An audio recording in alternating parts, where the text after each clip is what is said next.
Good morning. Today we will complete the methods for solving redundancy by presenting a class of method which goes under the name of task augmentation.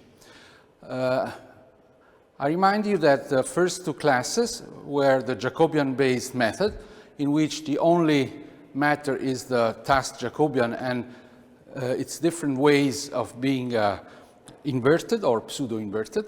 The second large class of method are null space method, in which we add to a non-homogeneous special solution to the linear task equation, also a term which corresponds to a self-motion of the structure. The third way of approaching is task augmentation, which is kind of reasonable. We start having a robot which is redundant with respect to a given task. So we have an m-dimensional task, and we have n joints, so we have a degree of redundancy which is n minus m. So the idea is quite simple. We add other secondary tasks or auxiliary tasks, one or more, so to specify the behavior of the robot with additional constraints, which we treat in general just like the original constraints. So the generic expression is the one given on the screen. So we have a set of S additional tasks, which we call auxiliary tasks. F of y equal q equal of q equal y, and y is the desired evolution of this additional task. And we can add a number which in general is less or equal than the degree of redundancy of the original task. So we have S less or equal than n minus m. At this point, we just augment the original task with this additional function, and we can redefine an RA, which is just the stacking of the original task described by the variable r and the auxiliary task described by the variable y. And we have a direct task kinematic f of q, the original one, and the additional fy of q. And then we move to the differential order. So we can end up with an augmented Jacobian, which is given by the first rows of the original task, Jacobian, and the last S rows given by this auxiliary task. At this point, with JA, we can apply any of the methods that we have seen so far, either Jacobian-based method or null space method, but now null space method which explore the null space of the augmented Jacobian. So for instance, if we are looking for Jacobian-based method, we look for a generalized inverse, Ka, of matrix JA, and in this context, Ka, the minimum requirement is, as usual, that it should be it should satisfy the constraint JA, Ka, JA equal JA, which simply means that wherever I have an augmented task which is feasible, so which lies in the range, RA dot lies in the range of the augmented Jacobian, then our Ka will return the correct solution. And among those methods, we have seen, for instance, the pseudo-inverse. Of course, we can also add null space terms, but if we deal with augmented task, we have to face a special type of singularity, which is called algorithmic singularity. Because what typically happens is that we may have an original task which is full rank, so the range of the original Jacobian J is equal to m, and also the auxiliary task by itself, it's feasible, so the range of Jy is equal to S, the number of its rows, but when we stack one matrix on top of the other, we have linear dependence between the rows of J and the rows of Ji, which means that the rank of the augmented Jacobian is strictly less than the number of its rows, m plus s. This can be rewritten knowing the duality of vector spaces by a condition that the ranges of the Jacobian transpose of the original task do not intersect with the range of the Jacobian transpose of the auxiliary task. And this may be true locally, but it's very hard that for a complete evolution of the task, we can enforce this type of independence. So we will have to deal with this special type of singularity, which are there mostly because the augmented task goes in conflict with the original one. So let's make an elementary example of how we can augment the task. So suppose that we have a 4 revolute joint planar arm, and we are using absolute joint coordinate as a variable in the joint space, so the angles that each link makes with the horizontal axis. So we have n equal 4, and suppose that the original task is following with the end effector a given trajectory in position. This means that the original task has dimension m equal 2, and we have degree of redundancy n minus m equal 2. Now we decide to add one scalar additional task. So in this case, s is equal to 1. We still have redundancy in the augmented case. So how do we choose this extra task? For instance, we would like to move the end effector along the trajectory r of t in position while keeping the last link vertical. You can imagine this as the robot holding a tablet and with something on top of it and don't want to spill water off glasses that are on the table. So this is expressed in terms of Q4 should be equal to some constant value. So the evolution y of t of the auxiliary task, in fact, it's a constant evolution, so a constant value pi over 2. And associated to this, we will have a Jacobian. And in particular, if f y of q equal pi over 2, which is our y, then we have, by differentiation, df y over dq, which is jy of q in general, is just one row. Sorry. Of course, I have to specify the value of this function. So the partial derivative of this function with respect to all the q's, so I will have a 0, 0, 0 for the first 3 variables, and a 1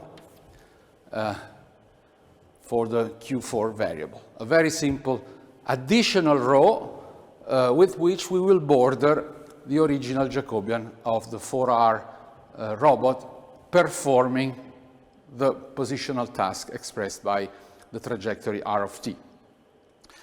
Similarly, since we have to write something like this, so what about y dot? Y dot, in this case, will be 0 because this is a constant. Okay, so we will border the r dot vector with a 0, and we will border the original Jacobian with this row vector. We end up with a 3 by 4 matrix, which may have different singularities than the original 2 by 4 matrix J, and in fact, the singularity of the task itself do not exist. But it may be that this row becomes linear dependent of the previous 2 rows of the Jacobian for some configuration. Although the 2 rows of the original Jacobian are still full rank. So this would be a classical algorithmic singularity. There is one special case of this task augmentation, which is when we are squaring the system. So we are adding auxiliary task in a number which is equal to the original degree of redundancy. So this means that we specify through additional constraint the behavior in such a way that there's a unique solution to the problem. So in this case, the augmented Jacobian becomes square by construction, and assuming that we are not in a singular configuration, the solution will be unique. So we have used up all of our degrees of redundancy, and we solve for the velocity, joint velocity q dot by inverting this matrix. This scheme, you may remember that we have talked about non-repeatability in the sense that pseudo-inverse solution and other Jacobian-based solution will not generate cyclic motion in the joint space in response to a cyclic task. And this is quite a generic situation. There are some cases in which you are repeatable. Well, when you are using a squared augmented Jacobian, of course, you will have repeatability. However, this is true provided that you don't encounter singularity, the singularity of the augmented Jacobian, so singularity of the original task, and algorithmic singularity because of the choice that you have made for squaring the Jacobian. So there is one minor theoretical note here which says this is always true. There are situations in which you can do a closed path in the task space for a square Jacobian and end up with a different configuration, so not being repeatable, without having encountered a singularity on the motion. There's a nice paper by Joel Burdick in '95. Here is the reference, and you may wish to look at those cases. I should say that for all industrial robots, that does never happen. In fact, when you do in order to change inverse kinematic solution in the same pose, you have to move the robot in such a way that it crosses a singularity. Okay, so the scheme becomes repeatable. How do you border the original Jacobian with additional tasks? We have seen one example. When we think of squaring the Jacobian, so having the so-called extended Jacobian, one nice solution is provided by the following. So we have n minus m extra degrees of freedom that we want to use completely. So our fy of q equal y, and we can set y equals 0. So this type of n minus m equation may be those that impose necessary condition for constrained optimality. So the picture, the scenario is the following. We have an objective function h of q, which we would like to optimize, typically minimize or maximize, it's irrelevant. And we have seen that we can write necessary condition for constrained optimality, so constraint to the execution of the task, of the original task in this case, which may be written in terms of the projected gradient. So we have the matrix, the projection matrix of J times the gradient of the objective function should be equal to 0, but these are n conditions in general. Instead, we can specify the same necessary condition of optimality by using the reduced gradient. So using the reduced gradient, we have only a set of n minus m constraint equal to 0. So we can use this as auxiliary task, which means that if we start in a configuration which satisfies both the original task and this necessary condition of optimality, by using the extended Jacobian, so including now the Jacobian of this necessary condition, which one must admit, it may be not easy to write down, you can preserve over motion optimality. And this is a nice way of squaring the system, and also a nice bridge between optimization-based method, which choose the null space vector as the gradient of some function projected in the null space of the task Jacobian, with task augmentation, where the equation, the constraint that we are adding, comes from necessary condition of constraint optimization and optimality. Now, a general comment, as we have seen in Jacobian-based method, and the same is true also in null space method, even when we have an augmented Jacobian or an extended Jacobian, we may have a problem in the vicinity of singularity. In this case, of singularity of the original task and of algorithmic singularity because of the linear dependence of the extra constraint that we are using with respect to the original Jacobian. So in these cases, we will resort in general, or if we resort in general to a damped least square solution, we will introduce automatically some error. This is the task, this is the price we paid, and these errors are spread over, in general, the original task and the auxiliary task, or tasks if we are using more than one extended task. So let's see an example of extended Jacobian, quite interesting, although this is just a schematic. This method has been applied also in practice. Imagine that you have a macro manipulator, and it could be even 6 degrees of freedom, moving in a large workspace, but you need to do some very fine task with the end effector.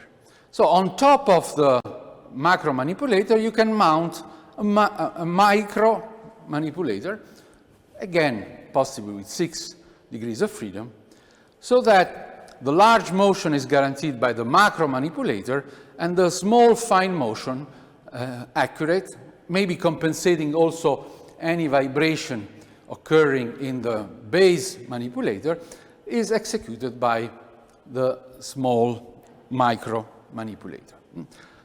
This is typically true, for instance, in surgical robots, where you have a supporting structure giving some degrees of freedom, and then a final tool with extra degrees of freedom. So this picture is just a simple schematics of this, considering a planar 4 degree of freedom robot. The first two joints and the first two link may be considered as the macro manipulator.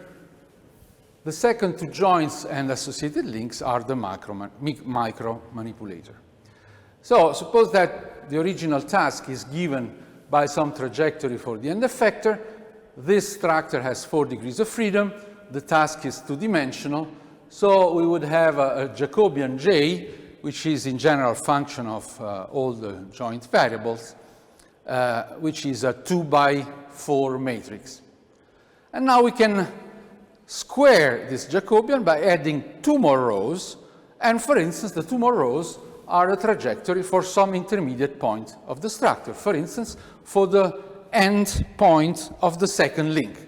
So that with the micro part, you're doing the task, in fact, with the whole structure, but you're choosing the configuration in which you're executing the original task by assigning an intermediate trajectory for some point along the structure. So if this is the case, then of course I will have a trajectory which is matched. It's not the same, but has the same timing law of R, and I will associate to this a Jacobian Jy, and in this case, of course, this Jacobian will depend only on the first two joints, so I can write it in the general format jy times q dot, but I know that the last two columns of this matrix will be 0, because no motion of joint 3 and 4 will affect the motion of this point, because they are beyond the serial, this point in the serial chain. And in addition, the Jacobian itself will depend only on the first two variables. So if we look at the 4x4 square extended Jacobian, we will have a pattern of this form. In the last two rows, we will have a 0 in the last two columns, so that you have this triangular structure. So the singularities are given only by either this block being singular or this block being singular. So you have decomposed somehow the problem. So here you have squared the system. Of course, there may be situations, and you can imagine, in which some algorithmic singularity comes if I'm specifying the trajectory of this point in such a way that it goes too far away from the trajectory of the end effector, then the two link will not be able to cover this distance. And before this happens, you will have that the augmented Jacobian becomes singular. It's like coming to a virtual boundary of the actual workspace of the combined task R and Y. And if this happened, you will lose control on both tasks, in fact. So this is why, no matter if you're squaring the system or you're just augmenting your original task with auxiliary task, people have been thinking about a quite reasonable solution to this problem. Namely, adding tasks, but with specific priority. So ordering, in fact, the task from the most important one to the least important one in a hard way. So we should be able, in case of impossibility of doing all the tasks at the same time, we should try to execute first the highest priority task, then, if possible, the second priority task, then, if possible, the third priority task, and so on and so on. Okay? This is quite human-like behavior. No? We have many things to do. If we can do all of them together, it doesn't matter which we start doing at the same time. We will do all of them in a limited amount of time. If this is not possible, we have to prioritize our duties. So suppose that we have, for the time being, only two tasks, and we assign to the first task highest priority, so this will be the primary task, and to the second task a secondary priority. So the notation is quite obvious. The first task at the differential level is expressed by R1 dot equal J1 of Q dot, and similarly with the index 2 for the secondary task. Now, how do you address this problem? How do you solve for a Q dot which tries to do both tasks, but in case it will do first or more completely the primary task? The idea is very simple. You start by first addressing a solution to the primary task. So you're defining a Q dot, which has the general structure of a null space solution. In particular, we are taking the minimum norm solution J1 pseudo-inverse times R1 dot, and we're adding a vector V1, which has the dimension of Q dot, so an n-dimensional joint velocity, projected in the null space of the Jacobian of the first task. This guarantees that either the first task is exactly executed, or it's executed with minimum norm error. This is by the very nature of the pseudo-inverse, and we will come back on this in a few slides. So now V1 is still open to be chosen. In projected gradient method, we have chosen V1 as the gradient of some objective function. Now we will use V1 to try to satisfy also the secondary task. So we plug in the whole expression into the secondary task differential kinematics. So we write R2 dot equal J2 Q dot with this Q dot highlighted in yellow, and we have this type of longer expression, okay? Now, in this expression, R2 dot has been given is the instantaneous velocity of the second task. R1 dot also is given, and this computation has been already done. So the only unknown is the V1, so we can bring this to the other side and have a new set of linear equation in the unknown vector V1 to be solved. And we can solve this in a least square sense. First, we rewrite for compactness the product of J2 times the projection in the null space of J1 with J2 times P1. P1 is this projection matrix. And then we find a solution which again uses a null space term, okay? So this part is the minimum norm solution of this second set of equation.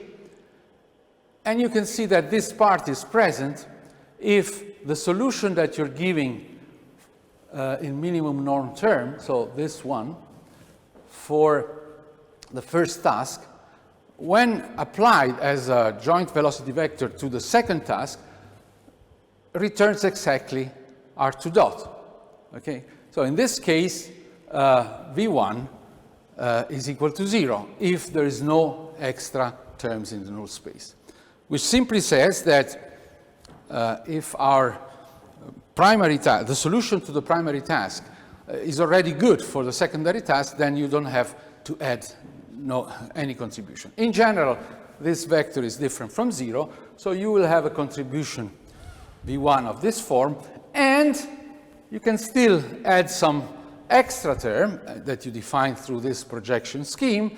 This is again a projection matrix, but now in the null space of J2 times P1. P1 is already a projector, but it's a projector for the first task, so this will be a new matrix with its own new null space, and you project whatever additional contribution you have in this null space. And now you have an expression for V1, and you have to plug it back into the first yellow equation.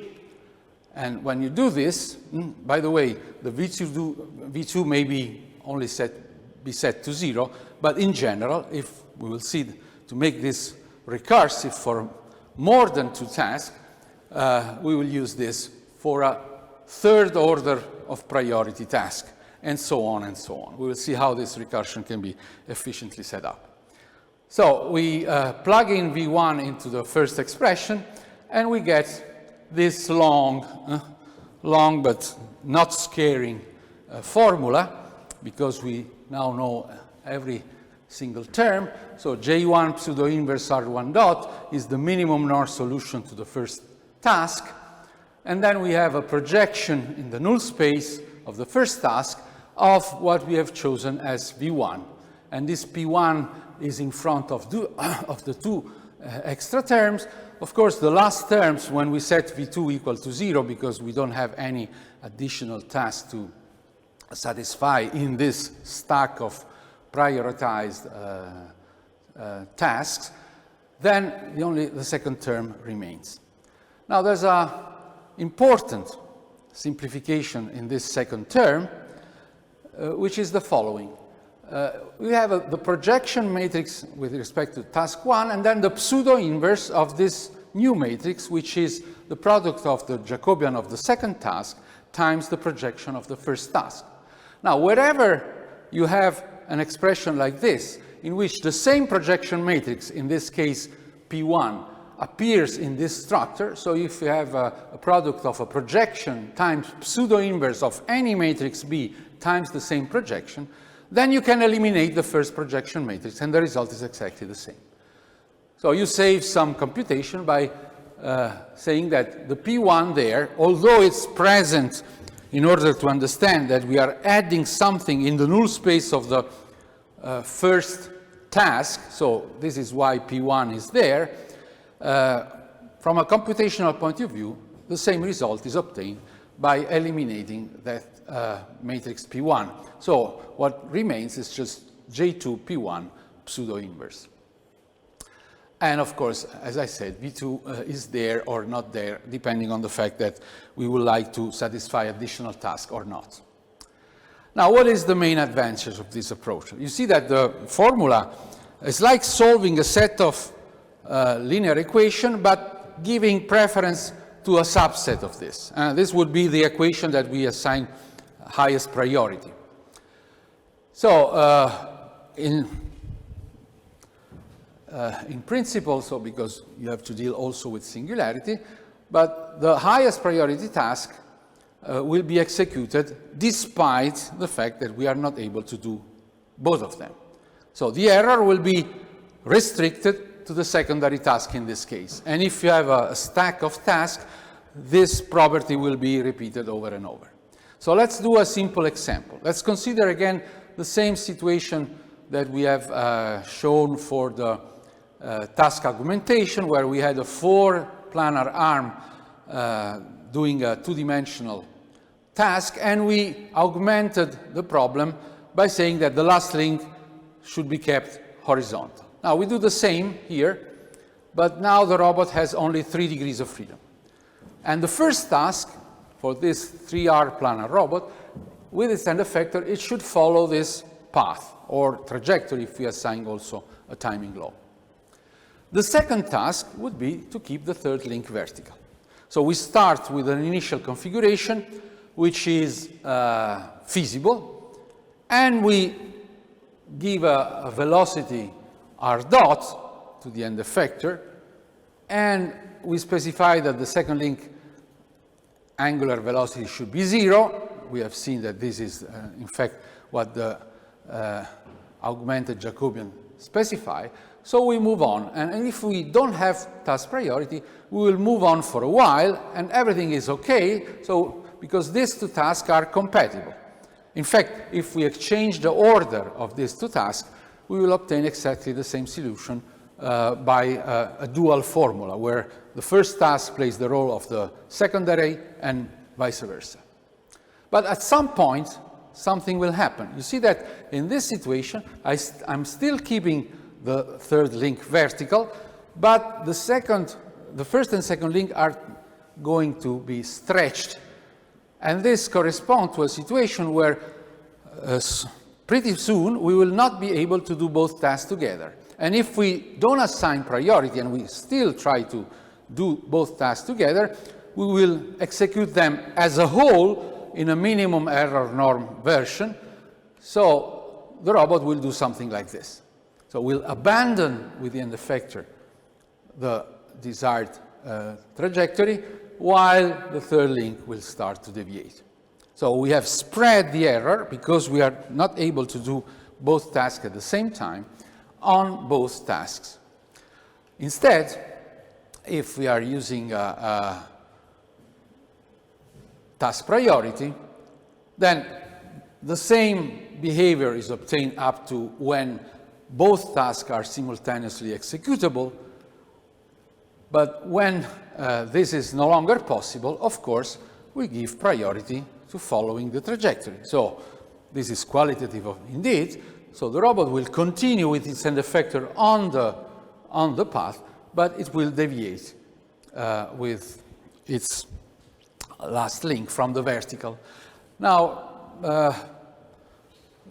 this error may be larger typically than this error in terms of orientation of the last link. Here we have remember that we have an issue about norms of the error, because this is an angular error, while the error on the path is a linear error. So if we make the norm of the whole three-dimensional vector, we have units that are inconsistent. So saying which is larger and which is smaller it's arguable. But in a sense, in this case, we try to reduce both norms, or individually, so the norm on the end effector error and the norm on the angle of the last link, while here all the error is concentrated on the secondary task. Now we will see that this solution, which makes a lot of sense, can be generalized to any number of tasks and organized very efficiently. So after the small break, we will see how this task priority methodology has been generalized and how recursive formula can be set, which will include also the one that we have considered here for only 2 tasks. So it is possible to formulate the task priority method in general terms. For doing this, we have to keep in mind that minimum norm solution may not be exact solution to the problem, but are minimum norm solution that minimize the task error. This is a basic property of pseudo-inverses. So we consider now a generic number of tasks, let's say even large. Let's have this number be equal to p, and we try to do all of them, but at least we would like to do, at best, all of them in a prioritized order. And these are strict priorities. So if we can do completely the first task, we will do this, and we'll reserve the extra capability of the redundancy to try to solve lower priority task. We assume that the robot has many degrees of freedom. This large and many are qualitative indeed. I must say that this technique is being applied quite intensively for controlling the motion of humanoid robots, which have a number of degrees of freedom of the order of 40, 50 degrees of freedom, and many tasks to be done at the same time. But of course, this can be applied, and is applied also to manipulator. So now we would like to find a task priority solution exactly in the same way that we have seen for the 2-task case just a few minutes before, but taking into account that while moving, remember that these are local methods. So we make this choice of a joint velocity command at every sampling instant, where we have to execute at the same time this large p number of tasks. And while doing this, over time, I would say, we may decide that some task is completed, some new task is coming in, the priority between tasks may change. For instance, if you're trying to execute a trajectory with the end effector and your secondary task is avoiding obstacles, then in some situation, obstacles are coming too near so that you may wish to swap the order of priority and having the repulsion to obstacle being the primary task, and then, if possible, to continue to execute the task. So you may swap the order. So you may add, delete, or shuffle around the ordering, and not only swapping 2 tasks. And still, you would like to have a computationally efficient method. So the fact how you process at every single step the ordering and the computation of the final solution should be made at least recursive and possibly reducing as much as possible computation. So this is our objective in these few slides. So we will look for a recursive formulation. And before doing that, we need to introduce some notation. It's very obvious notation, I would say. We have an n-dimensional joint velocity vector for our robot. We have a number p of tasks, each of dimension m of k. So r dot k is the velocity of task k. So we have associated a Jacobian j k of q. Now, k, remember, is not an index related to some joints. It's just the ordering of a task. Q dot is the complete vector, and associated to this Jacobian, which will be mk times n, we have also a matrix which projects in the null space of the jk Jacobian, which has the usual form using pseudo-inverse. Now, in this list of tasks, we have an order, a strict order of priority. So if we have an index I of a task which is strictly less than an index j of another task, then task I will have higher priority than j. And this is a strict ordering of all p tasks. Now, if we sum up the dimension of tasks for all the p tasks, we have, let's say, an m, which is usually strictly or equal to n, but this is no longer relevant at this point. Why? Because we have introduced in the formulation itself the need of satisfying the task at best. So even if we add more task, more dimension than the degrees of freedom of the robot, it is clear that we will not able to do all the tasks at the same time, because the task has the global set of tasks has a higher dimension than the degrees of freedom of the robot, but the lowest order one will be executed at best. So trying to minimize the norm of the error on those low priority tasks. So pay attention, this is quite important. So we are enlarging a bit the situation. Now, notationally, we can stack the first k task, and with k going from 1 to p, so we start with 1 task, 2 task, k task, and then we end up with all the p tasks. These are the task velocity, and we have an augmented velocity task with the k meaning up to the kth dimensional one. And similarly, we can stack the single Jacobian, and we will have the Jacobian of the first task, of Jacobian of first and second task, and so on. This will be the augmented Jacobian of the first k task considered together.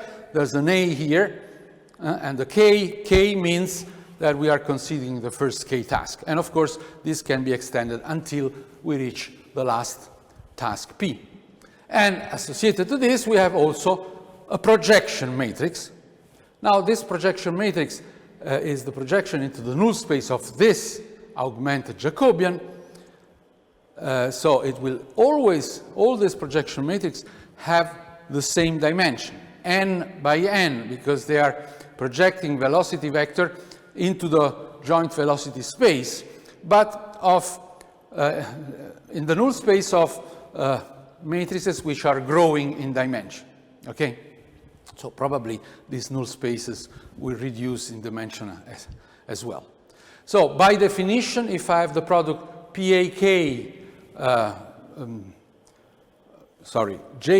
times PAK, I will get this matrix times same matrix, its pseudo-inverse same matrix. So this, by the property of the pseudo-inverse, is again JIK. So I have the difference between JIK and itself, and this will be 0. So if I'm using the projector for the augmented Jacobian, I will get 0.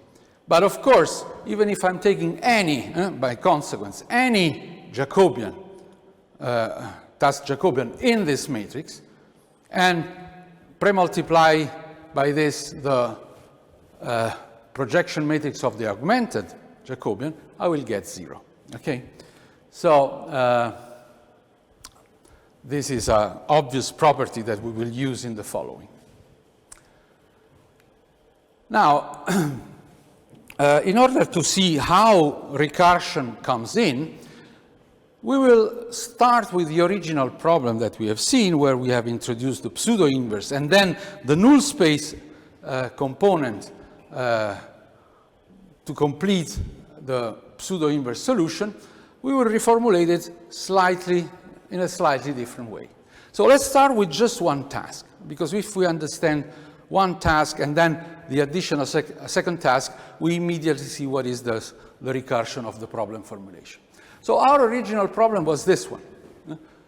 Solve the task at the differential level, so find the Q dot, in general in Rn, which satisfied J1 Q dot equal R1 dot, and among the possible solution, because we may have redundancy or not, we look for the minimum norm solution. Okay, this was the original problem, and we found out that if R1 dot is in the range of J1, or which is always true if J1 has full row rank, then there's a unique solution given by the pseudo-inverse to this problem, and the task is exactly satisfied. Now we relax this a little bit by formulating exactly the same problem in the following way.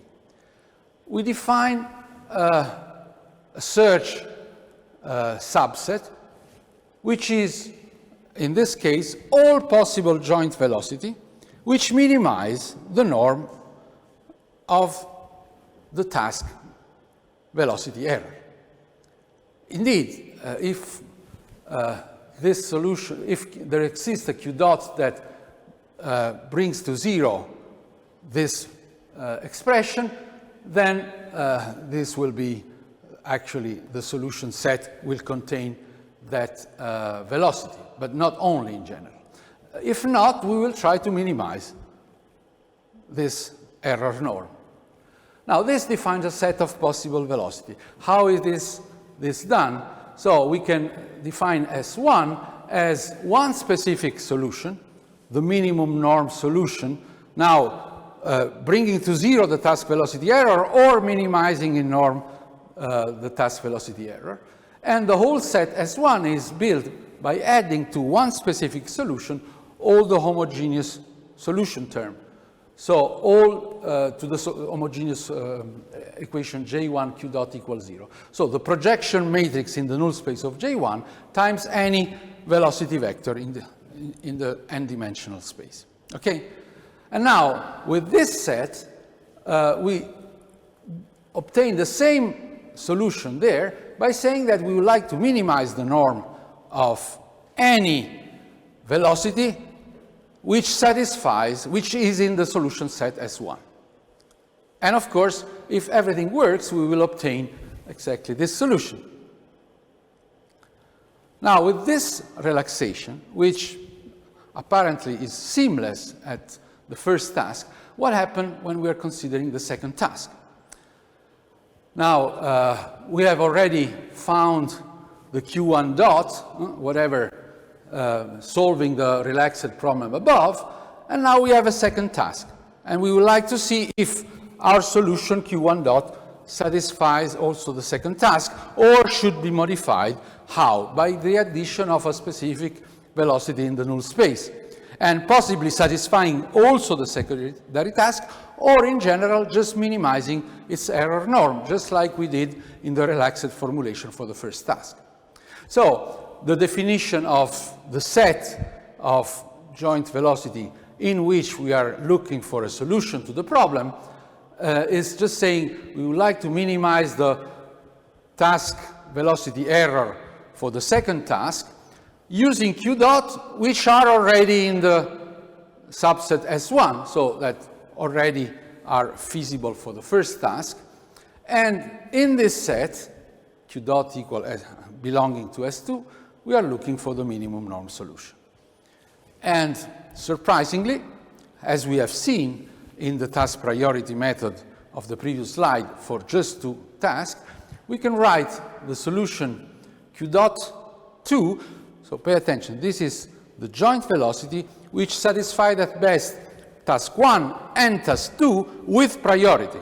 So if something can be done perfectly, it's task 1. If not, we relax task 1 and task 2. If we can do both, we will do both. And if task 1 can be done, but task 2 cannot be done, then we will execute task 2 with a minimum norm, error norm. And you can recognize the same structure as before. So it's the previous solution, this one, or any of this one.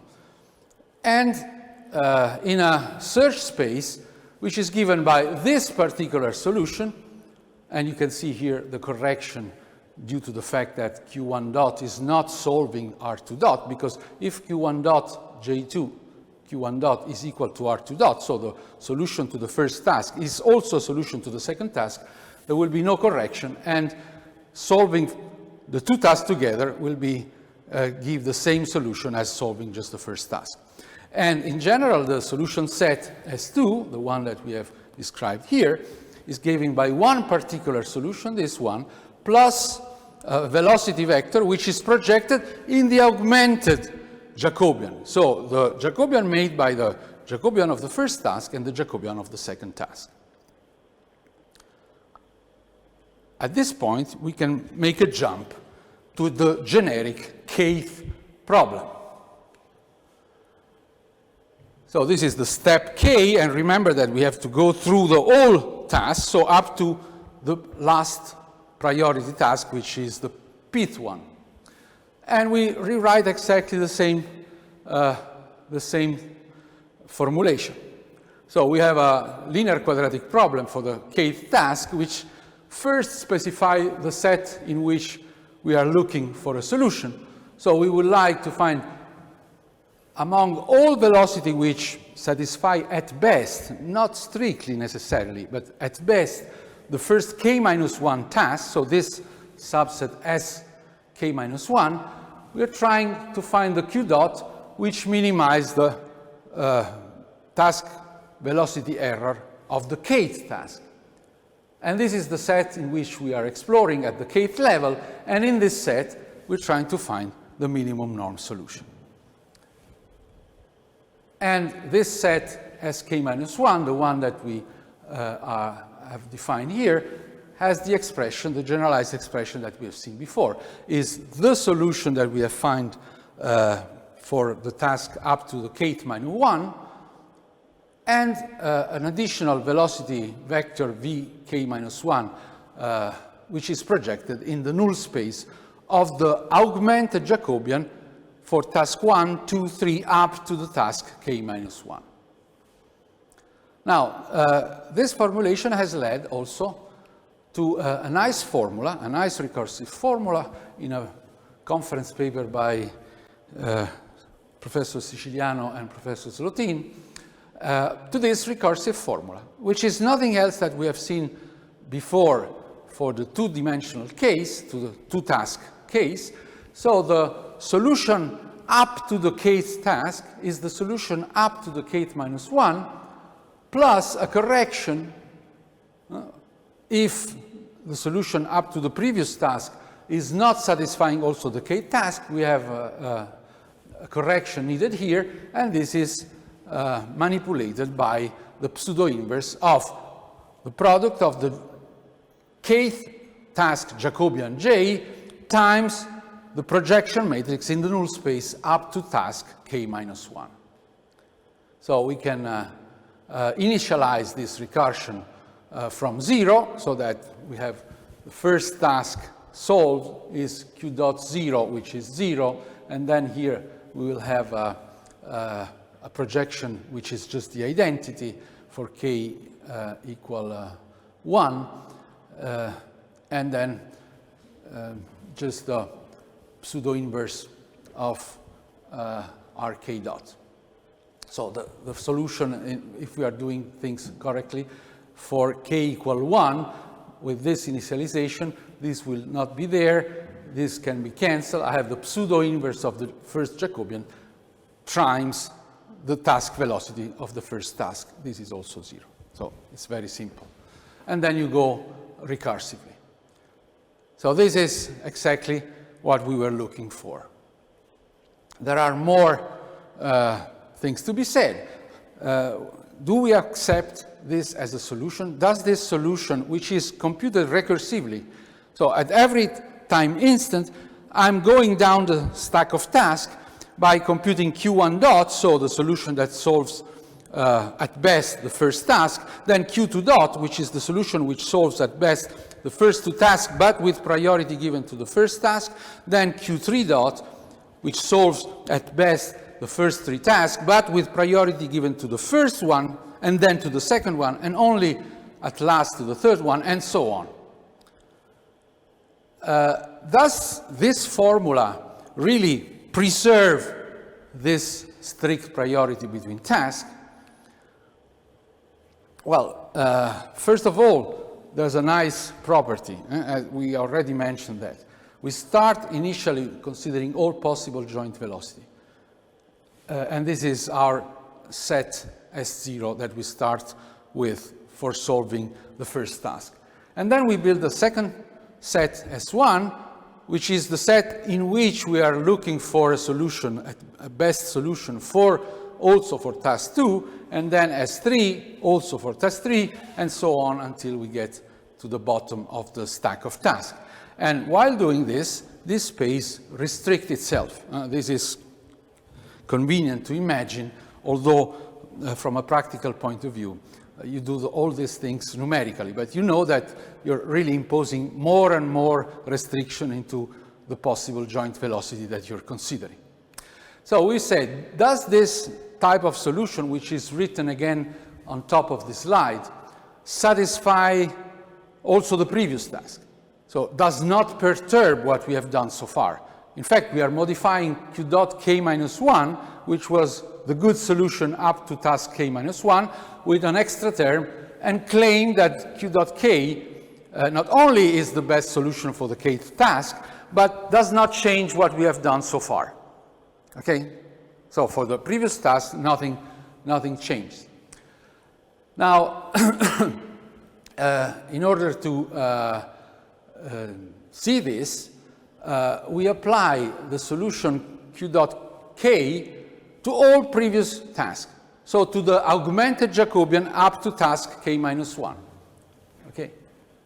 And our claim is that what we obtain is exactly what we were obtaining using the previous solution. Which means, if you look at the formula, that pre-multiplying by JA k minus 1, the second term, which has a leading pseudo-inverse given by the product of this matrix, you obtain 0. So you obtain nothing else. And now this is a very nice property used in the opposite way that we have seen already when dealing with task priority with two tasks.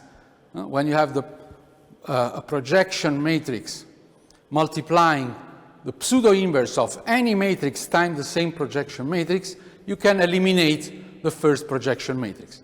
But if you can eliminate this and you obtain the same results, you can do also the reverse. You can reintroduce this projection matrix. And this is what we do here. We have a generic matrix, the Jacobian of task k, times a projection matrix pseudo-inverse of this. Well, we can add in front of this exactly the same projection matrix. So this part is equal to this part. But now we see that we have the Jacobian, augmented Jacobian up to task k minus 1, multiplying the projection in the null space of this Jacobian, and this product is 0, so everything will be 0, so the second term will not modify the previous k minus 1 task. This is a nice recursive property. And to complete the story, many years after the original paper, these two researchers, French researcher, developed also a recursive expression for the projection matrix that says that the projection matrix in the null space of the first k Jacobian, so of the augmented Jacobian JAK, is the projection matrix of the previous step, and then minus the same matrix that you have in the solution, so you don't compute this twice, with a pseudo-inverse, multiplied by JK, again, the projection matrix of the first k minus 1 task. And of course, this recursive formula needs an initialization, and the initialization is trivial. So when you don't have to select among your velocities, joint velocity, you just use the identity. So you take all of them to start with. Okay? And the proof of this is in the slide. We will not cover this, but it's a nice application of how to do pseudo-inversion of a matrix which is defined in block. So there are general expressions for the solution of a block partitioned matrix that you would like to pseudo-invert, and applying this general result to this case at hand, you obtain this type of recursion. Remember that a general property of the pseudo-inverse is its uniqueness, which means that if you give an expression to a pseudo-inverse, no matter how complex is the composition of this matrix that you would like to pseudo-invert, and you satisfy the 4 defining condition, then what you obtain is, in fact, the pseudo-inverse, because it always exists and it's unique. Okay, now, all this is in ideal condition. Indeed, if at some point some task introduces some algorithmic singularity, it means that it's not compatible with the previous one. And this is, of course, sooner or later, this will be obvious that this occurs. Then we have to use, in place of this type of pseudo-inversion here and there, or better said there, here you have to be very careful in what you're doing, but at least in the recursive solution, you use damped square instead of pseudo-inversion. Remember that pseudo-inversion is made by the singular value decomposition of the matrix that you need to pseudo-invert, and the damped square can take advantage of the same singular value decomposition by providing directly the formula for the DLS solution.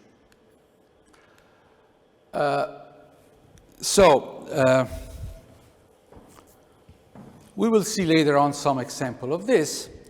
Now, I would like to introduce some extension to what we have seen so far. So we step back. We have seen 3 types of methods: Jacobian-based, null space method, task augmentation, in particular with priority, to solve redundancy in a manipulator.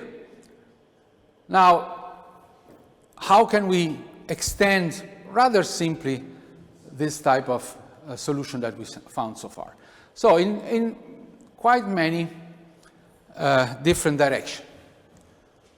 So we consider what we have done so far, the basic methods, and in fact, all of them were defined at the first order differential level. So we were assuming that the commands that we give to our robots are joint velocities, but in fact, something else could be done. For instance, we could work at the level of acceleration or at the level of torques. We will see that working at the level of torques or acceleration is exactly the same differential level, because torque and acceleration are one-to-one related through the so-called dynamic model. It's an introductory topic to the next one, so dealing with dynamic model of robots. Why we would like to work at the acceleration level? Essentially because the discontinuity that we may have would occur at the acceleration level, so we still guarantee a smooth velocity behavior, which is in fact what physically matters.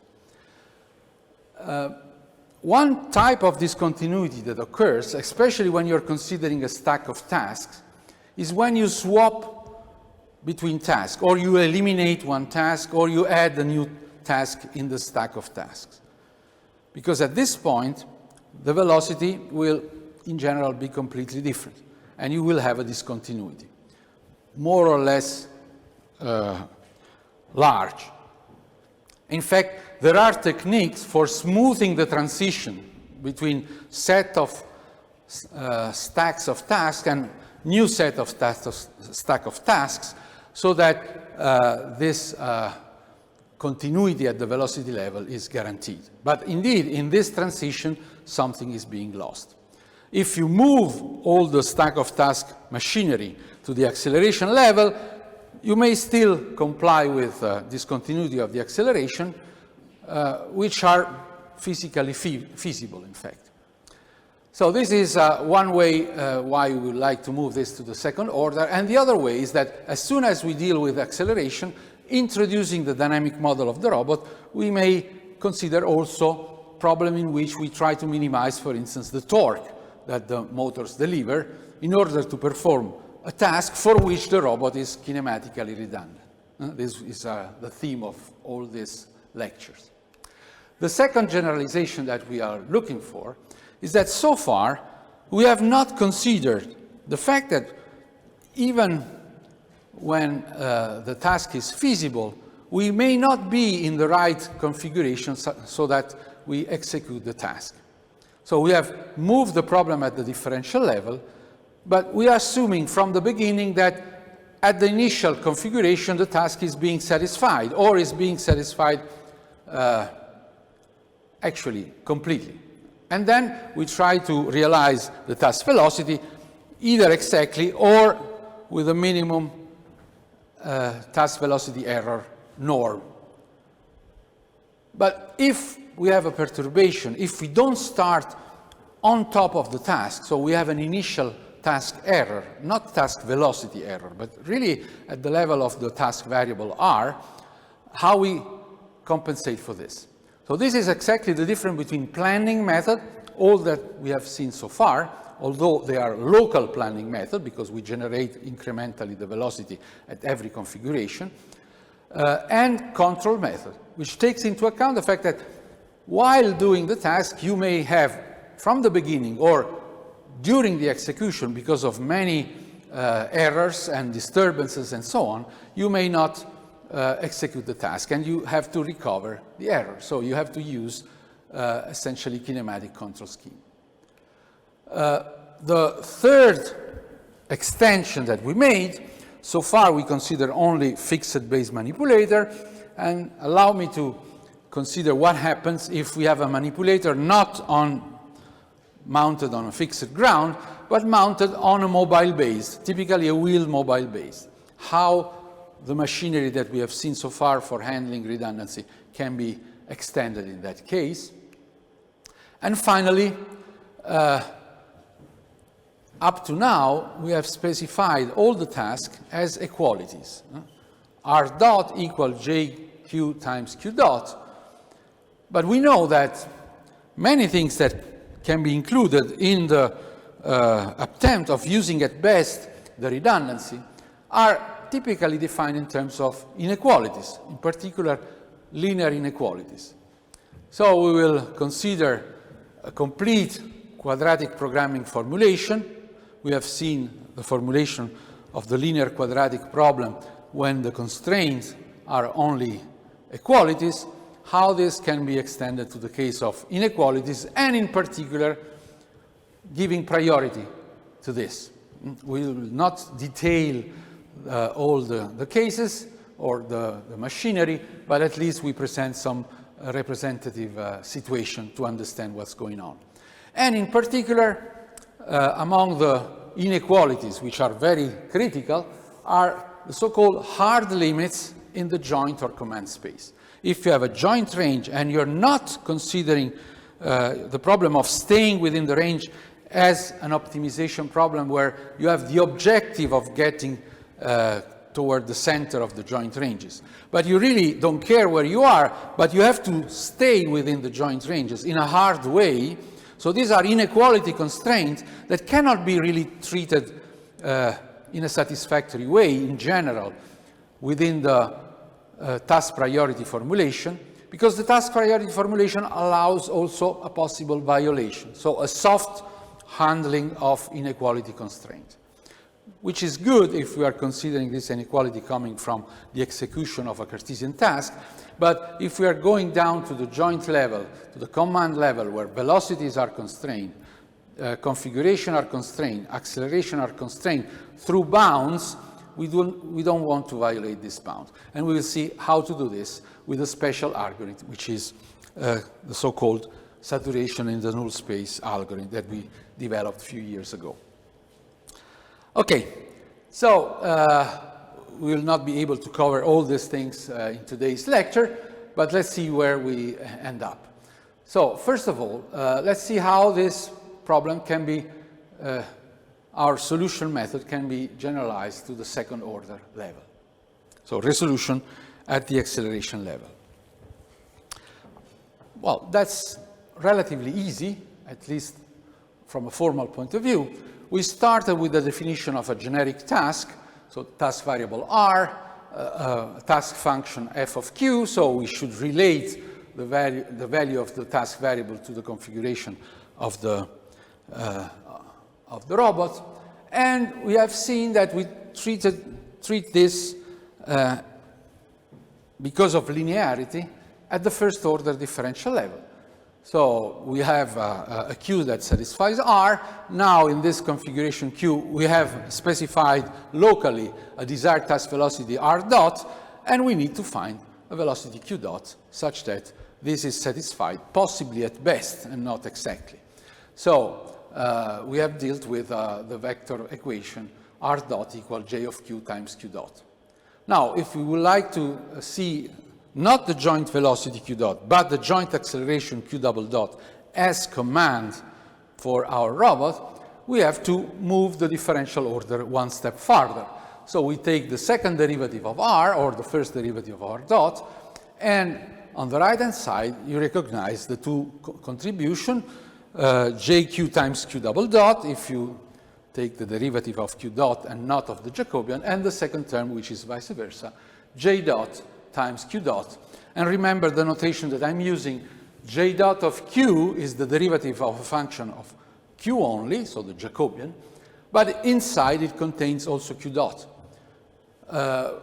So sometimes you find this second term is written as J of Q Q dot times Q dot, while I'm writing it like this, but I have in mind that when I have a dot on top of a matrix, I'm differentiating with respect to time all the elements, and so since these elements are function of Q, I will have a Q dot inside this matrix.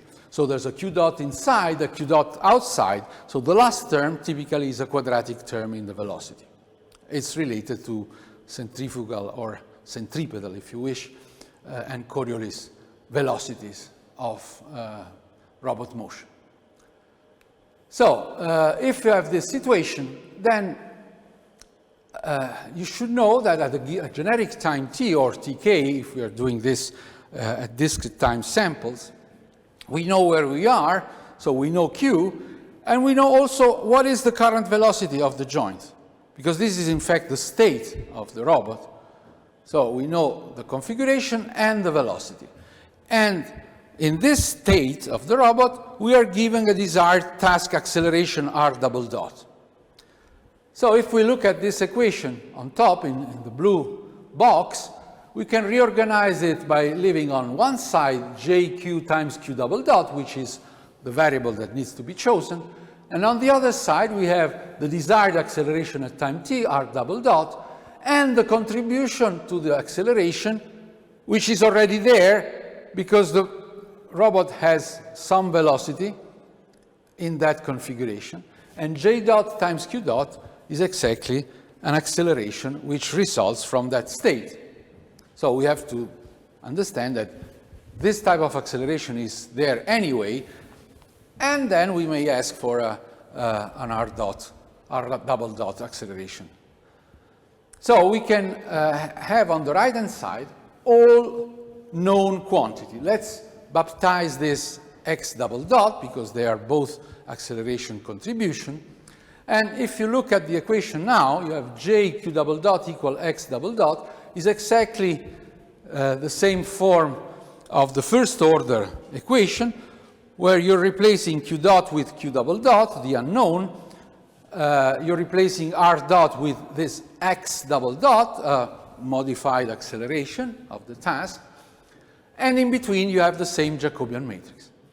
So all the things that we have done for solving this set of linear equations can be repeated by doing the substitution, as I said.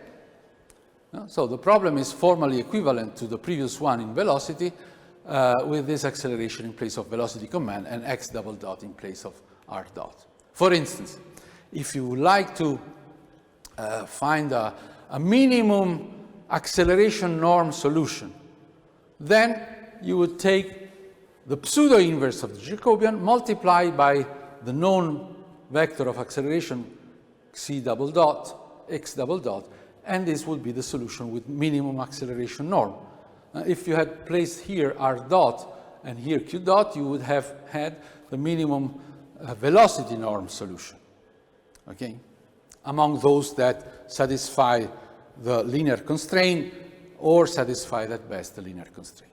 And if you would like to add to this particular solution a null space term, then you will have the projection matrix that you had before, because the Jacobian has not changed. So this is the projection in the Jacobian of the task, which is a function only of Q. And what do you project? Not a specific or a preferred velocity vector Q dot 0, and we have seen that this may be taken as the gradient of some objective function, but in fact a preferred acceleration. And all this comes very nice from the formulation, the linear quadratic formulation that we've seen before.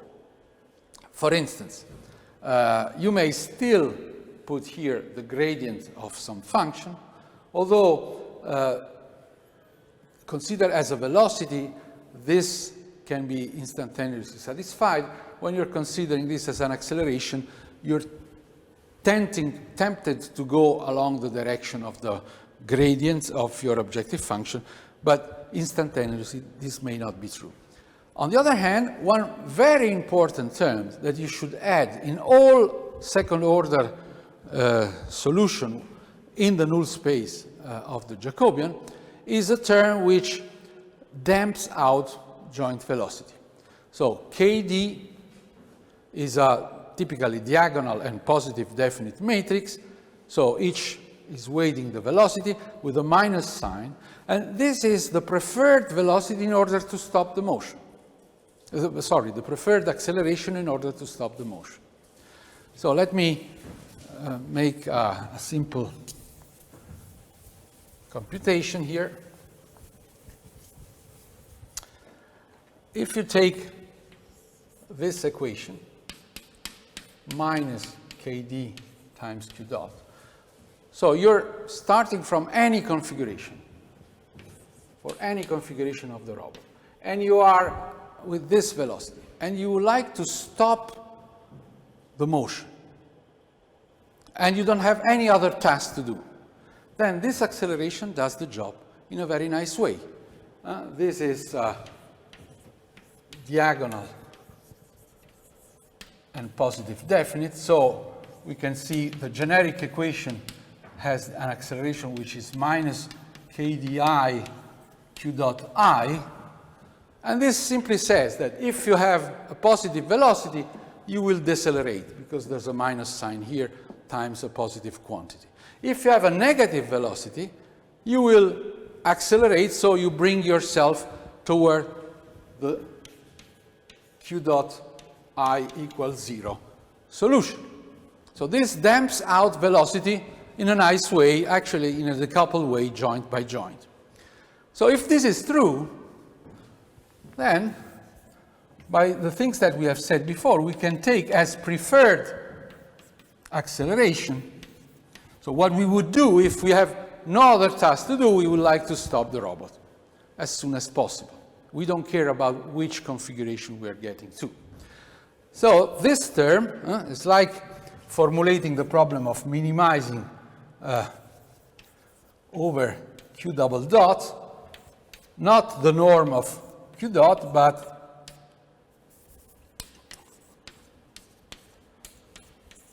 the square norm of the difference between the acceleration and the preferred acceleration subject to J of Q double dot equal X double dot. So this linear quadratic formulation would lead to this solution where in the null space you have this term in the red circle.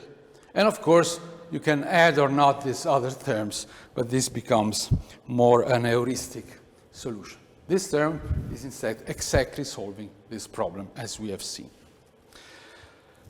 Okay, so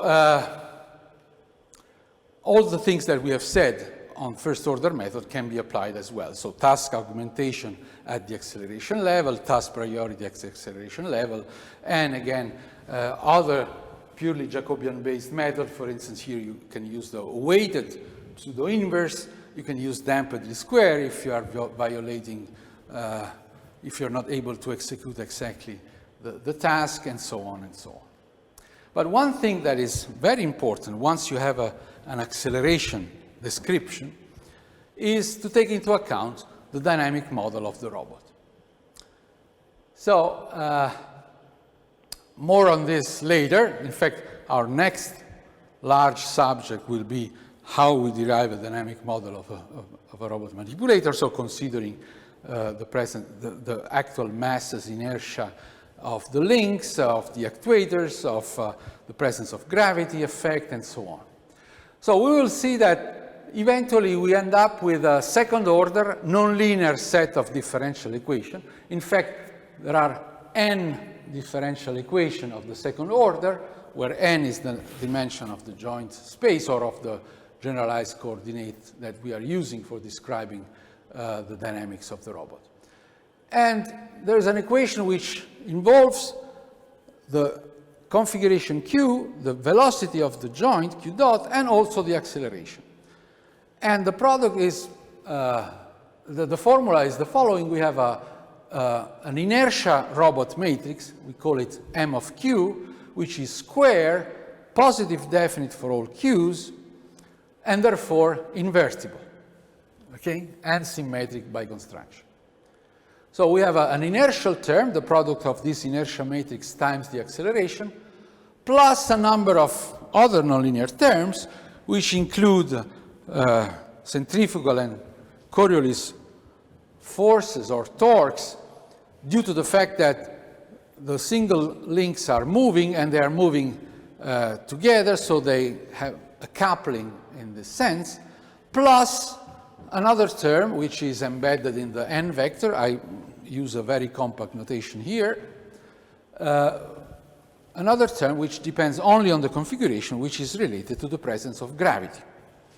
This is the rigid model of a fully actuated robot. So on the right-hand side, neglecting any dissipative terms, for instance, friction, we have only the torque produced by the motors. Okay, so we have a nonlinear equation in which relates for any given state q dot, the torque to the acceleration. And since the matrix M is invertible, this mapping is 1-to-1. For every acceleration that we find the torque. For any torque that we would like to have, we find an acceleration. So if we have moved to the acceleration level the task of resolving redundancy, we can equally well consider objective function or constraints that are at the level of torques. Okay? Like here, we had it at the level of acceleration. So this does not come alone. Indeed, we have to append also the second order differential equation related to the task. So J of q double dot equal x double dot, and x double dot contains the desired task acceleration plus the term related to the current state. Of course, if you're starting, or if you're at a given state q with 0 velocity, the second term is not there. And now, again, using the general LQ optimization formula that we have introduced in the part 1 of this set of slides, in particular slide 26, we can formulate the problem involving the dynamic model, in particular the torque, and also, in the same way, we can obtain closed form expression that provide our preferred solution. And we will do this in particular in the easy case where there's only one set of tasks and we have a full rank Jacobian. And we will do this considering, in fact, a number of dynamic objective functions. In fact, we will consider 3, and you may wonder why we are considering this, but in fact, you can consider even other type of dynamic objective function. the linear quadratic formulation, as long as the set of constraints is linear, and in fact it is this one, jq double dot equal x double dot, and the objective is quadratic in the variable. So the first thing that we typically like to do is to minimize the torque, the norm of the torque delivered by the actuators of our robot while doing a task for which the robot is kinematically redundant. Remember, if this was not the case, if there were no redundancy, so the acceleration that generates the desired task acceleration is unique, and through the dynamic model, the torque that executes that acceleration is unique as well, so there's no optimization at all. So if we want to minimize the norm of tau, the square norm of tau, the factor 1/2 is irrelevant. It's just such that in the derivative you will cancel the factor 2, which comes from the norm square. And now you replace to tau the expression m q double dot plus n, which is linear in q double dot, and you factor out all the terms, you will obtain a quadratic term in the acceleration, which is weighted by the m square matrix. Then a linear term in the acceleration, which is pre-multiplied by a rho, which is the Coriolis centrifugal and gravity vector as a rho times the matrix M of inertia, plus another terms where you have only the square of the nonlinear term n, but this is a term which is constant at a given state. So for q dot assigned, this is just a number. So it's really irrelevant if you put it inside or not. You have to put it if you want to resume the original square norm of the torque. So you see that the objective function is a fully quadratic, complete quadratic expression. So it can be reformulated in terms of acceleration and preferred acceleration, which is some terms inside these linear terms. And we are weighting the quadratic term as well. Okay, so it's actually one particular case of the general LQ formulation that we have seen in the first part of this lecture. Now, minimizing the torques makes sense, but pay attention, this minimization is local. Okay, so it's just at the current state. It will never predict what will happen later on by using this minimum torque. This is why some researcher has introduced a proper weighting of the norm of the torque. In particular, weighting by the squared inverse inertia matrix. Pay attention, this is kind of complex, but it's nothing else than minimizing the quadratic terms in the torque with weighting matrix m to the minus 2. Remember that the inertia matrix is always positive definite. This is a physical property, so it's always invertible. So m to the minus 1 always exists, but also m to the minus 2, which is nothing else than the squared power of the inverse or the inverse of the squared power. You can, you have a symmetric property here. Now, if we substitute tau equal m of q double dot plus n to this expression, we end up again with a quadratic form in the acceleration, which has a purely quadratic term, a linear quadratic in q double dot, and a constant term at the current state q dot. And now, the nice thing, since you have weighted by m to the minus 1, this was one of the idea, you see that the quadratic term in the acceleration now has no weighting matrix any longer. So this resembles more a purely kinematic objective function. And we'll see that this has some consequence in the solution. And finally, the third objective function that we are considering is something in between. Instead of weighting by m to the minus 2, we can weight by m to the minus 1. Why are we doing this? Again, the solution, the closed form expression to the solution to this problem will have some nice properties. So again, if you substitute to tau the expression of the dynamic model, you end up, as before, with a complete quadratic function of q double dot. Here you have an intermediate weighting between m squared and the identity, exactly just the inertia matrix, a linear term in the acceleration, and a term which is constant at the current state. So these are three possible objective functions. Each one has their own merit and sometimes problems. Of course, we would be interested in optimizing torque as such. This is, we don't make any difference because we already have that this torque will generate different acceleration because of the mapping through the inertia matrix of the robot. So this weighting may be unnecessary sometimes. Okay, let's see the closed form solution for these three cases.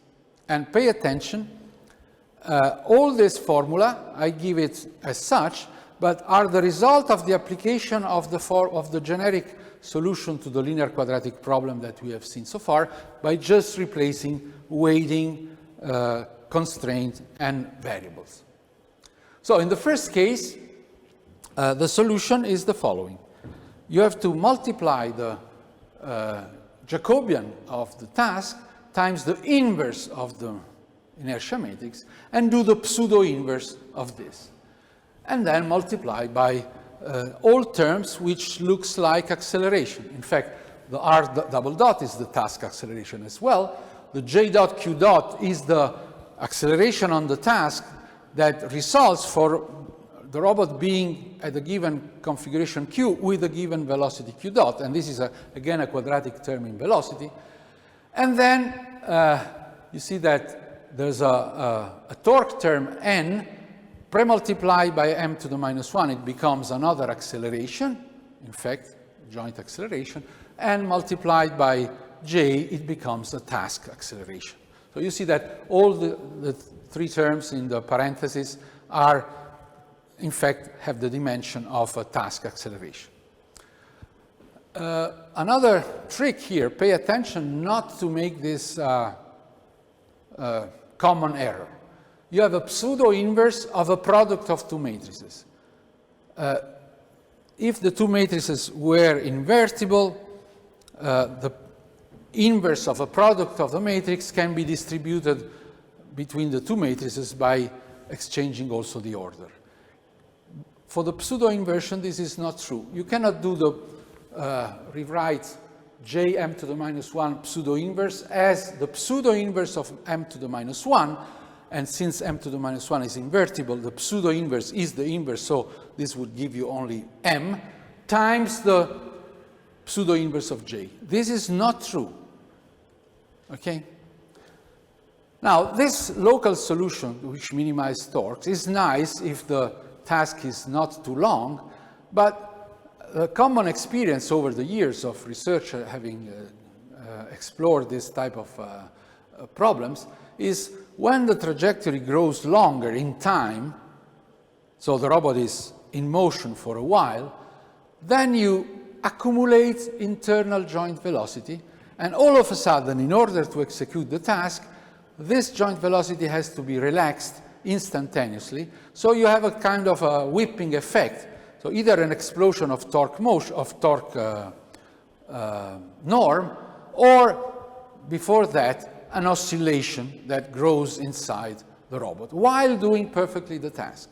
So this is globally not a very nice solution, and you have to make counteraction to that.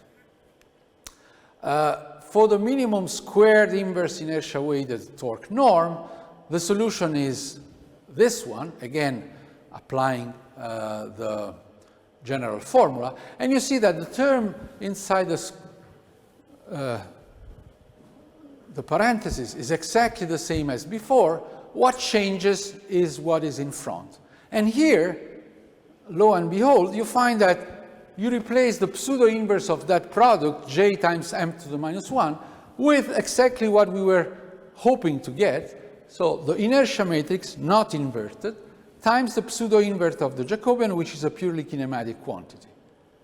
In fact, this is perfectly valid, but it's different from the other one, because the previous one minimizes the norm of the torque. This solution minimizes the norm of the torque weighted by the squared inverse of the inertia matrix. So you're optimizing a different criterion. So the two solutions are in fact different. And this solution is quite good. Is one way, one possible way of obtaining a torque which does not oscillate over longer trajectory or explode, but the price to pay is that you're weighting in the strange way the torque norm, okay? You may prefer, in fact, that type of local solution. And finally, the last objective function that we have considered is weighting the norm by the simple inverse of the inertia matrix. And the solution that you get, again, can be written in this form. This part is exactly the same as in the previous one. And in front, you have this strange matrix, J transpose times the inverse. We are assuming here that the Jacobian is full rank. We never used this property in the previous equation. So if it's not full rank here, you should replace a pseudo-inverse instead of the inverse. And this matrix is almost a weighted pseudo-inverse of the J. Because if you put in front of this m to the minus 1, m to the minus 1 J transpose J m to the minus 1 J transpose to the minus 1 is in fact the weighted transpose of the Jacobian weighted by a matrix which is m to the minus 1. But more than that, the nice thing of this solution is that in front of all the expression of the torque, this is joint torque, so torques that needs to be produced by the actuators, you have a Jacobian transpose. And this is a physical interpretation. We have already seen at the static level that in order to balance a force at the end effector with a torque at the joint level, we need to multiply that force by J transpose. So we give this interpretation to this solution. This is the dynamic torque, not in static condition, that needs to be applied when this force on this side is exactly the force that will allow me to execute the desired acceleration of a trajectory, while the task is evolving. And if the R is in fact the end effector related to the end effector, let's say position, then while the end effector is moving along the trajectory, the term which is pre-multiplied by J transpose, this term from there on, is in fact the force, the dynamic force needed to do that type of end effector motion. And it becomes a torque at the joint level by simple pre-multiplication by J transpose. So having J transpose as the leading term gives this nice feature. And this is in fact also called the dynamically consistent pseudo-inversion of the dynamic model, okay, by Professor Khatib, who introduced this type of solution. Now, in all cases, these are solutions which minimize the norm. It's not a problem to add to a proper dynamic null space some extra torque contribution. And in the LQ formulation, it's very easy to do this. It's like what we did here. We have added a term in the objective function, so we are not minimizing a weighted norm with respect to the optimal zero value of the torque, but we would like to minimize the norm with respect to a preferred norm, okay? Like here, we are minimizing the norm of the acceleration, not with respect to zero, but with respect to a preferred acceleration. So we could introduce a tau zero, a desired tau zero, in any of this norm and obtain a different torque. And this may pursue some other objective, but considering in full the dynamics of the robot. Now, I would like to show some video which are related exactly to this problem of minimizing torque. And in particular, we will see the purely minimum torque solution for an end effector trajectory for two redundant cases, the two arms that we have in our lab. On top, the universal robots UR10, which is a 6 degree of freedom robot, and the task is following that line in position. So it's a three-dimensional task. So we have degree of redundancy 3, and using the dynamic model that we derived for this robot, we would like to minimize instantaneously the torque while executing this task. And you will see that there is a clear oscillation being generated while doing this task. And the second video on the right is the same torque, the same task, sorry, but where we minimize the torque not only at the current instant, but we make a short preview. So we minimize both the torque now and what we expect to be the torque at the next step. It's a very small variation, only that the next step is not 1 millisecond far away, but a few tenths of millisecond. So it's some kind of looking a bit in preview in the future. And you see what will happen now. So this is, you see that the full body is oscillating while doing the task, even at the end. And this is not a very nice solution. Although instantaneously, instant by instant, we are using the least possible torque for doing this task. While, sorry, I think I've gone too far.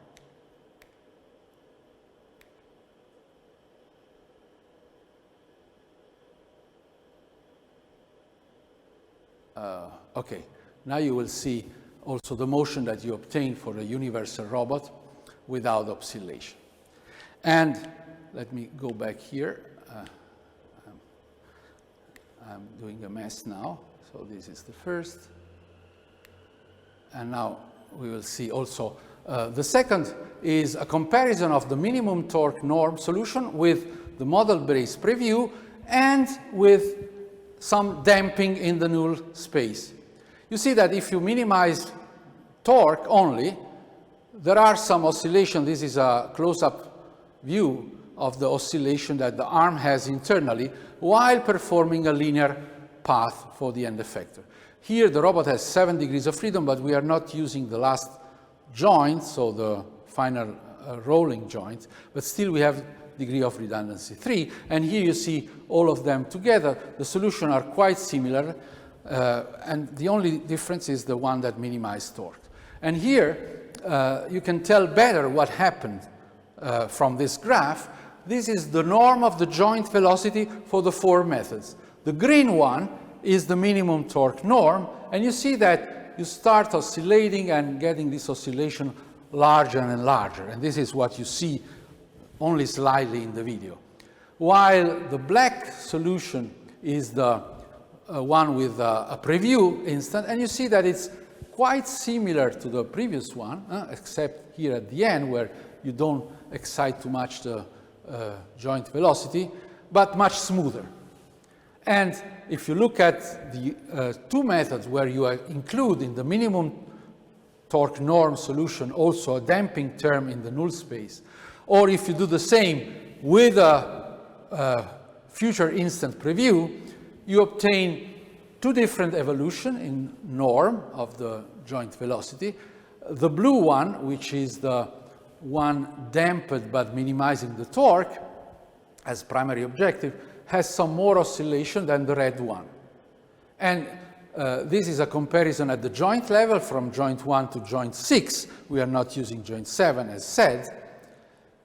And you see that only of the 2 methods, the minimum torque norm, so the one minimizing that objective, and the one minimizing that objective at the current instant and at the next preview instant. So still minimizing the pure torque, but in 2 successive instants, which are different by tenth of milliseconds. And you see that for joint 1, joint 2, they are pretty much the same, but especially joint 5 and a bit also joint 6, you will see that the minimum torque norm solution is completely oscillatory, okay, with respect to the preview one. And this is appeared in a paper in the IEEE Robotics and Automation letter of last year. The last extension that I would like to consider, very, very briefly, is the issue of closing a feedback loop around your task. And this can be done when the robot is non-redundant for the task, but in much the same way it can be done when it's redundant. In fact, now let's add a subscript D to the evolution of the task variable, because we are assuming that we may not produce the desired trajectory for the task. So we have an m-dimensional task evolution R desired of t, and we have a task error. In all the previous treatment, we assume that there is no task error if the task is feasible. But we may have some disturbances occurring while we are doing the motion. We may have an initial error because we don't start attached to the desired task trajectory, so we have an initial error because of the initial positioning of the robot. Or we have some issue related to the discrete time implementation of the method, which means that if the sampling time is not fast enough, the continuous version that we have introduced, when implemented digitally, will introduce some linearization error. And this is intrinsically to the fact that we are using differential Jacobian, which is a first-order approximation of motion. So in all these cases, we need to close the feedback loop. And we use matrix gain on the error. Depending on we are doing this at the first order or the second order, we need only one matrix gain or two, let's say, PD matrix gain. All of this should be positive definite. Typically, we choose them diagonal. And if we are considering any of the previous velocity-based methods, so Jacobian-based, null space, task augmentation, task priority, and so on, at the velocity level, we just replace, in all the formula where there was an R dot, we replace R dot desired, which is exactly the same. But now we add a term which compensates for the error. So if R is different from R desired, then we add an extra task velocity. And if we're doing this at the acceleration level, we do the same thing to all places where we have R double dot. So we are resolving acceleration, the redundancy at the acceleration level or at the torque level, which we have seen is pretty much the same. So wherever there's an acceleration, task acceleration, we replace it with its desired value. In nominal condition, when we're just doing planning, this is equal to that. But we may have both a task error and a task velocity error, and we compensate for this with two actions by modifying the current desired acceleration. And of course, in all this